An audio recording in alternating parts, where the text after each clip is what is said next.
अस्सलाम वालेकुम गाइस, मैं हूं रिजवान और आप देख रहे हैं मेरा चैनल जर्नल इलेक्ट्रॉनिक्स। गाइस ये एक मित्सुबिशी का डक स्प्लिट यूनिट का आउटडोर है, 3 फेस यूनिट है, 3 फेस कंप्रेसर इसमें लगा हुआ है। इसका मॉडल नंबर मैं आपको दिखा देता हूँ और फिर इसकी प्रॉब्लम आप लोगों को बताता हूँ। इसका मॉडल नंबर PU12 है, आप देख सकते हैं PU12 है। तो इसका कंप्रेसर जो है प्रॉब्लम थी नीचे के, एक तो ये थर्मोस्टेट पे P8 का एरर कोड दे देता था, लेकिन कुछ टाइम चलता रहता है। वो लोग बोल रहे थे कि स्टार्ट करते हैं, कोई आधा घंटा 20 मिनट ऐसा हल्की फुल्की कूलिंग आती है, थोड़ी कूलिंग आती है और फिर ये P8 का एरर कोड दे देता है। तो हम जब इसको नीचे से रीस्टार्ट करके ऊपर आए हैं, तकरीबन 10-15 मिनट लग गए ऊपर आने में।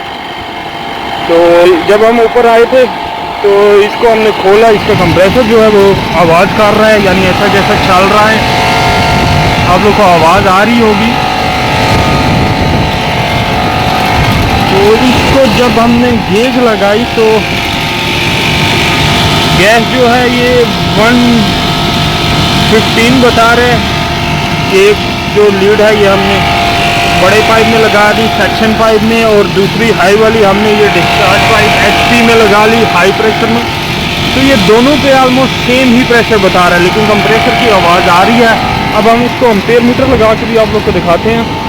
क्या ये इसकी वायरें हैं, लाइन 1, लाइन 2, लाइन 3, यानी 3 फेज यहाँ से जा रहे हैं, तो यहाँ ही हम अपना एम्पेयर मीटर लगा लेंगे।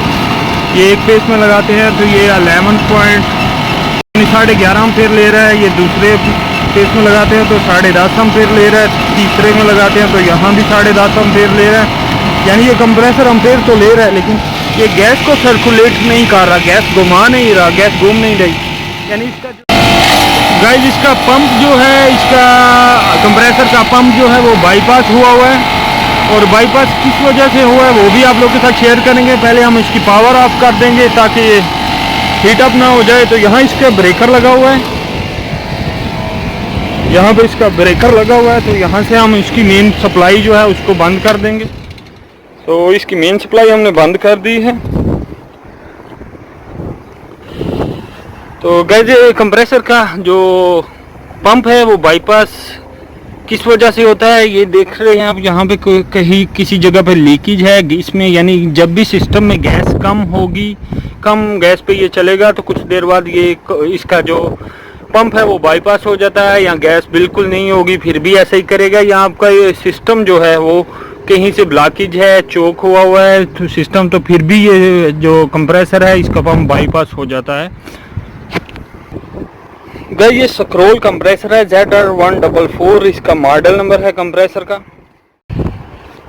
गाइस कोपलैंड कंपनी का ये कंप्रेसर है, कोपलैंड स्क्रोल 125 LRA है, यानी ऑलमोस्ट 10 टन कंप्रेसर है, 10 टन का ये कंप्रेसर है। तो गाइस ये इसका जो पंप है वो बाईपास हुआ हुआ है, तो अब वो सही कैसे होगा। सबसे पहले तो हम ये लीकेज जो इसमें लीक है वो बना लेंगे, लीक वगैरह बना के तो इसको हम 3 से 4 घंटे, 2 घंटे, 3 घंटे, 4 घंटे, यानी जितने टाइम इसको चाहिए, ये हीट अप हुआ होता है, गर्म हुआ होता है, ठंडा होने के लिए जितना टाइम चाहिए उतना टाइम इसे बंद कर देंगे। दोबारा इसको स्टार्ट करेंगे तो ये इसका जो पंप बाईपास हुआ हुआ वो सही हो जाएगा, और इसमें हम गैस चार्ज कर देंगे।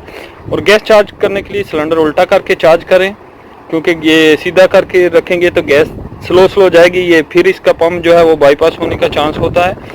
तो गैस इसमें ये पंप जो बाईपास हुआ है वो सही हो जाता है। इसको कुछ टाइम बंद रखेंगे, दोबारा स्टार्ट करेंगे तो वो पंप जो बाईपास हुआ है वो सही हो जाता है। गैस वीडियो अच्छी लगे तो लाइक ज़रूर कर दें।